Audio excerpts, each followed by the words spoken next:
and gentlemen，你哋知唔知點解 Chunchun rice noodles are called the belly of rice 嘅？靚女啊，你哋過嚟睇真啲。Uncle Jim said Chunchun rice noodles require 7 steps 喎。你做乜啫？ Step 1就係 selecting the rice 啦。選米啊，好關鍵㗎，一定要放嗰啲米咧，起碼咧就要半年，蒸上嚟嘅粉咧就爽又滑。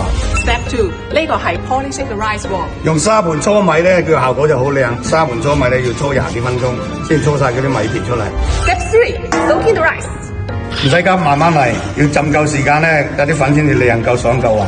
Step 4仲有 grinding the paste 喎。太快啦，1分鐘唔能夠超過60轉嘅，超過60轉咧，蒸完啲粉咧個效果就唔靚唔好食㗎啦。Step 5就係 adjusting the paste 啦。好啦，唔好加咁多啦，加得多啊，嗰啲粉唔爽唔滑唔好食㗎。